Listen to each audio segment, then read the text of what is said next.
لبیک لبیک لبیک یا رسول اللہ، تاجدار ختم نبوت، زندہ باد زندہ باد زندہ باد۔ فلسطین سے ہمارا رشتہ کیا؟ لا الہ الا اللہ محمد الرسول اللہ۔ آج پوری دنیا میں پاکستان پر انگلیاں اٹھ رہی ہیں، بدنمائی کا داغ پاکستان کو تار تار کر رہا ہے۔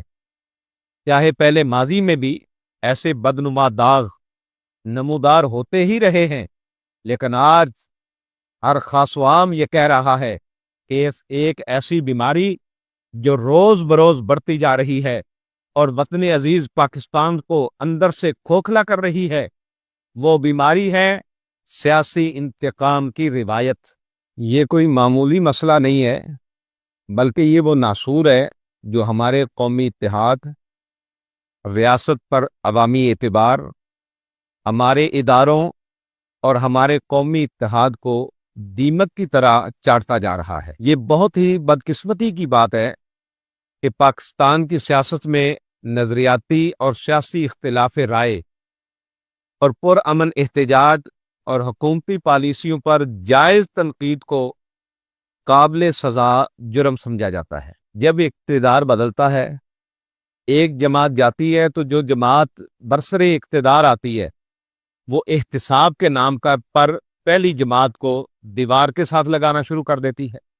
جھوٹے پرچے، ان پر ظلم، اور اگر پرامن احتجاج بھی ہو تو ان پر لاٹھی چارج۔ یہ ظلم تب تک روا رکھا جاتا ہے جب تک کوئی اور جماعت جو ہے وہ برسر اقتدار نہیں آ جاتی۔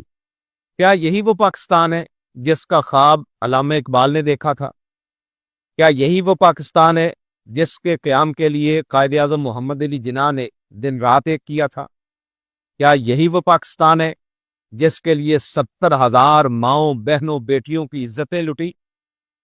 یہ انتقام کا نہ ختم ہونے والا دائرہ ایسا زہر ہے جو آہستہ آہستہ پاکستان کی بنیادوں کو کھوکھلا کرتا جا رہا ہے۔ تحریک لبیک پاکستان ایک پرامن، آئین کی پابند، اسلامی اصولوں، ختم نبوت و ناموس رسالت کے تحفظ کے لیے جد و جہد کرنے والی جماعت ہے۔ تحریک لبیک پاکستان کا ہر کارکن اور ہر ذمہ دار محب وطن اور قانون پسند شہری ہے۔ ہمارے اکابر ہی نے پاکستان کے قیام کے لیے جد و جہد کی اور بڑھ چڑھ کر حصہ لیا، اور ہمارا سب کچھ پاکستان کی سالمیت، اس کی خوشحالی کے ساتھ جڑا ہوا ہے۔ لیکن بہت ہی افسوسناک اور تلخ حقیقت یہ ہے کہ تحریک لبیک پاکستان نے اپنے قیام سے لے کر آج تک ہر دور میں ہر حکومت نے تحریک لبیک پاکستان کو سیاسی انتقام کا نشانہ بنایا۔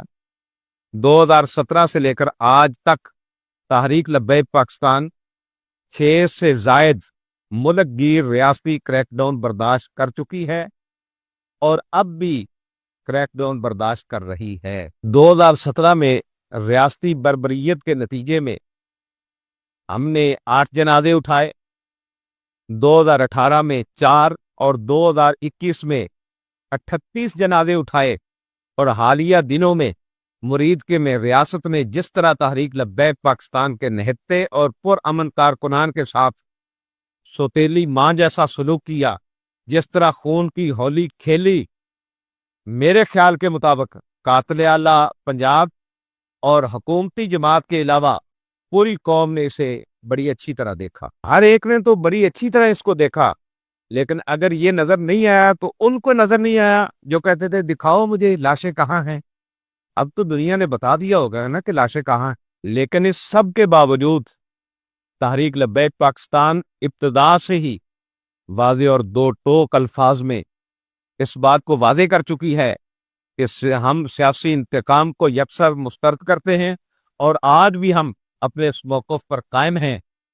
میں بطور ذمہ دار تحریک لبیک یا رسول اللہ پاکستان اللہ اور اس کے رسول کو گواہ بنا کے کہتا ہوں کہ تمام تر ریاستی جبر برداشت کرنے کے بعد آج بھی ہم اس بات پر قائم ہیں کہ اگر کبھی اللہ رب العزت نے تحریک لبیک یا رسول اللہ پاکستان کو حکومت دی، ہمارے ہاتھ میں اقتدار آیا، تو ہم کسی سے بدلہ نہیں لیں گے، ہم مخالفت کی سیاست نہیں کریں گے، وہ اس لیے کہ ہم سیاسی اختلاف کو جرم نہیں سمجھتے، ہم پرامن احتجاج کو بغاوت نہیں کہتے، ہم تنقید کو غداری تصور نہیں کرتے، ہم ہر طرح کے ظلم کی شدید الفاظ میں مذمت کرتے ہیں، چاہے وہ ان لوگوں کے خلاف ہی کیوں نہ ہو جو کسی دور میں ہمارے خلاف ظلم میں ملوث رہے ہیں۔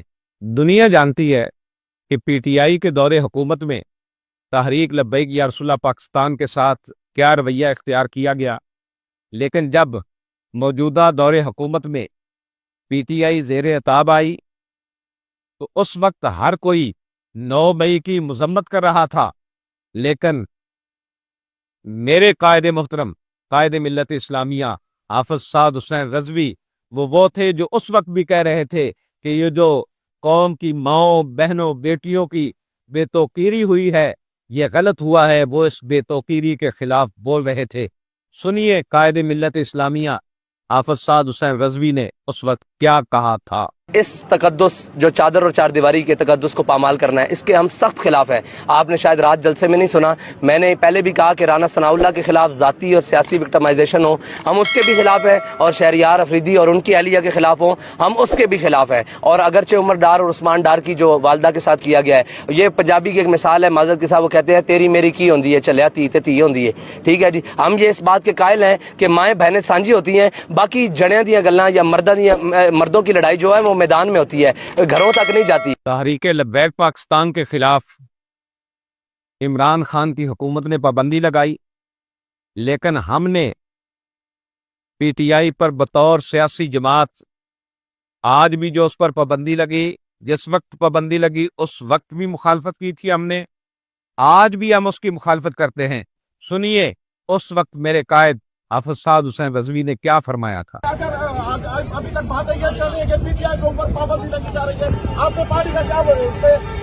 پابندی اس پہ لگنی چاہیے۔ دیکھیں ہمارا یہ بنیادی موقف ہے کہ کسی پارٹی کے اوپر بھی پابندی نہیں لگنی چاہیے، اس کو اپنا رائٹ ہونا چاہیے اپنی بات کرنے کا آنا ہے۔ جو مجرم 9 مئی کے سالے میں ملوث ہیں، جو ملزمان ہیں ان کو سزا دے اور باقی قوم کے بچوں کو تکلیف دے۔ دنیا جانتی ہے کہ 2021 میں سانحہ یتیم خانہ چوک ہوا، وہاں لوگوں کو سیدھی گولیاں ماری گئی۔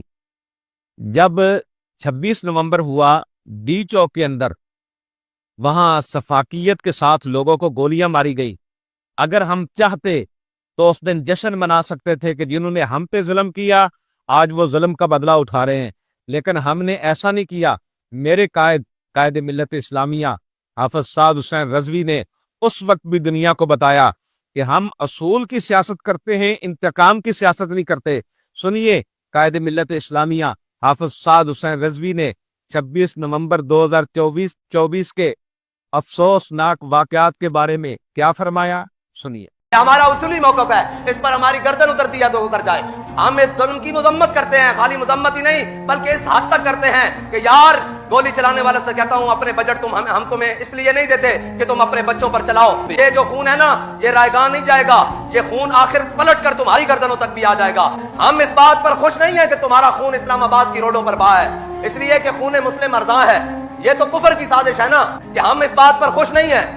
دشمن مرے تو خوشی نہ کریے، سجنا بھی مر جانا، اس بات پر خوش نہیں ہے۔ قوم کے بچے تو وہی ہے نا۔ میں اسی طرح دکھ ہوتا ہے کہ جب کسی مسلمان کا، کسی مومن کا، یا کسی حضور کے غلام کا، یا کسی پاکستان کے اندر بسنے والے کا خون روڈ پر بہے، ہمارے دل کے اندر درد ضرور ہوتا ہے۔ اگر دل سخت ہو جائے تو پھر اس کے اندر ایمان نہیں رہتا نا۔ ہمارے دل کو کھچ ضرور پڑتی ہے اور ہمارا دل دہلتا ضرور ہے، لیکن بات یہ ہے کہ یار آج بھی موقع ہے، حضور کے در پر واپس آ جاؤ۔ پوچھنا چاہتے ہیں کہ بھائی سیاسی انتقام کی اس روایت نے اس ملک کو کیا دیا؟ کیا اس نے ریاست کو مضبوط کیا؟ کیا اس نے معیشت کو سہارا دیا؟ کیا اس نے نوجوانان پاکستان کو کوئی امید دی؟ نہیں، بلکہ اس میں محض ریاست کی اخلاقی ساکھ کو متنازع بنایا، اداروں کے لیے عوام کے دلوں میں نفرت پیدا کی، ملک میں سیاسی، لسانی اور نسلی بنیادوں پر تقسیم کو گہرا کیا، قانون پر عوامی اعتماد مجروح کیا اور عدم استحکام کی طرف دھکیلا۔ اسٹیبلشمنٹ اور مختلف ادوار میں اقتدار میں رہنے والے سیاستدان آج اس افسوسناک صورتحال کے ذمہ دار ہیں کہ ہر دوسرا نوجوان ملک سے باہر جانا چاہتا ہے، وہ اس جنگل کے قانون سے پیچھا چھڑانا چاہتا ہے جہاں طاقتور کی حکمرانی ہو اور کمزور کو کچلا جائے۔ آج خیبر پختونخوا اور بلوچستان یعنی آدھا پاکستان دہشت گردی کی لپیٹ میں ہے، یہاں تک کہ آج تو اسلام آباد بھی محفوظ نہیں رہا۔ اگر حکومت کو سیاسی مخالفین خصوصاً تحریک لبیک یا رسول اللہ پاکستان کو کچلنے سے ذرا فرصت ہو تو اس طرف بھی ذرا توجہ ہو جائے، کیا آج بھی ریاست نے دہشت گردوں کی بجائے اپنے ملک کے نہتے سیاسی کارکنان سے لڑنا ہے؟ کیا ملکی وسائل سیاسی کارکنان کو کچلنے پر خرچ ہوں گے یا دہشت گردوں کو ختم کرنے پر؟ ہم پوچھتے ہیں کہ کب تک اس ملک میں سیاسی انتقام کا کھیل چلے گا؟ کب تک سیاسی مخالف کو جانی دشمن سمجھا جائے گا؟ کب تک ووٹ کی حرمت کو پامال کیا جائے گا؟ کیا آپ نے 1971 سے ابھی تک کوئی سبق نہیں سیکھا؟ خدا را سمجھ جائیں، پاکستان کو سیاسی انجینئرنگ کی نہیں بلکہ شفافیت کی ضرورت ہے۔ پاکستان کو تقسیم کی نہیں بلکہ اتحاد کی ضرورت ہے۔ اپنی پسند و ناپسند کی خاطر ملک کی سالمیت سے مت کھیلیے۔ خدا را سیاسی انتقام کو ملکی استحکام پر فوقیت دینا بند کریں۔ ہم واضح کرتے ہیں کہ تحریک لبیک پاکستان تمام غیر اسلامی، غیر جمہوری راستوں جو کہ آئین پاکستان کے خلاف جاتے ہوں انہیں مکمل طور پر رد کرتی ہے۔ بیرونی قوتوں اور اسٹیبلشمنٹ کی مدد سے اقتدار کے حصول کو ناقابل قبول سمجھتی ہے۔ ہم کسی بھی بند کمرے کے فیصلے کے ذریعے اقتدار نہیں چاہتے، ہم کسی خفیہ معاہدے کے ذریعے طاقت کا حصول بالکل نہیں چاہتے۔ ہم صرف عوام کے ووٹ کا احترام کرتے ہیں اور عوام کے ووٹ کو احترام دینا چاہتے ہیں، یہاں تک کہ اگر عوام ہمیں ایک بھی ووٹ نہ دے تو ہمیں عوام سے کوئی شکوہ نہیں ہوگا۔ تحریک لبیک پاکستان ملک عزیز پاکستان کی بہتری کی خاطر چند مطالبات رکھتی ہے۔ سیاسی انتقام پر مبنی تمام کارروائیوں کو فی الفور روکا جائے، مخالف جماعتوں کے کارکنان پر تشدد، ان کے گھروں پر چھاپوں اور چادر چار دیواری کے تقدس کی پامالی کے سلسلے کو فی الفور روکا جائے، تمام سیاسی قیدیوں بشمول غیر اعلانیہ جبری تحویل میں رکھے گئے سیاسی قیدیوں خصوصاً حافظ سعد حسین رضوی، حافظ انس حسین رضوی، ان کو بغیر شرائط کے جلد از جلد رہا کیا جائے۔ حزب اختلاف کی سیاسی جماعتوں کے خلاف امتیازی پالیسیوں کو ختم کر دیا جائے، بالخصوص ملک کی سب سے بڑی مذہبی جماعت تحریک لبیک یا رسول اللہ پاکستان سے غیر آئینی پابندی کو ہٹایا جائے۔ ملک کے وسیع تر مفاد میں فری اینڈ فیئر انتخابات کے لیے روڈ میپ کا اعلان کیا جائے، تمام سیاسی جماعتوں کو برابر مواقع فراہم کیے جائیں، مخصوص سیاسی جماعتوں کے لیے غیر اعلانیہ میڈیا بلیک آؤٹ کا خاتمہ کیا جائے، تمام سیاسی اور مذہبی قیادت کی باہمی رضامندی کے ساتھ اور پوری پاکستانی قوم کے اتفاق رائے سے دہشت گردی اور معاشی بدحالی کے خاتمے کے لیے حکمت عملی مرتب کی جائے۔ ہم سمجھتے ہیں کہ اگر آج بھی ریاست اور سیاسی قیادت درست سمت اختیار کر لے تو پاکستان کو درپیش بحران سے نکالا جا سکتا ہے۔ یہ ملک کسی طاقتور شخص یا کسی ایک مخصوص جماعت کا نہیں بلکہ 25 کروڑ عوام کا ہے۔ یہ ریاست کسی ایک ادارے یا گروہ کی جاگیر نہیں، یہ ایک امانت ہے۔ آئیے انتقامی سیاست کو دفن کر دیں، آئیں اور انصاف کی بالادستی قائم کریں، پاکستان کو استحکام کی راہ پر گامزن کریں۔ اللہ وطن عزیز پاکستان کو تا قیامت قائم و دائم اور محفوظ رکھے، متحد رکھے، مستحکم رکھے اور خوشحال رکھے۔ بس میں آخر میں یہ کہنا چاہوں گا کہ جب کسی بھی مذہبی جماعت پر، سیاسی جماعت پر ظلم ہوتا ہے، کریک ڈاؤن ہوتا ہے تو دل دکھتا ہے، تکلیف ہوتی ہے، احساس ہوتا ہے۔ تو ہم سب کو چاہیے، ہم تبلیغی ہوں، ہم اصلاحی ہوں، ہم غیر اصلاحی ہوں، بھائی خدا را سب آنکھیں کھولیں اور غزہ کی طرف دیکھیں، غزہ کے مظلوم مسلمانوں پر جو ظلم و بربریت آج بھی جاری ہے، ایسا نہ ہو کہ ہم قیامت والے دن بھی شرمندہ ہو اور اللہ کی بارگاہ میں جواب دینے کے لیے ہمارے پاس الفاظ نہ ہو۔ آج بھی غزہ کی طرف دیکھیں، غزہ کے ان مظلوم مسلمانوں کے لیے آواز اٹھائیں، سب مل کر، ہم سب کا یہ حق بنتا ہے ان کے لیے آواز اٹھائیں، اس لیے کہ فلسطین سے ہمارا رشتہ کیا؟ لا الہ الا اللہ محمد الرسول اللہ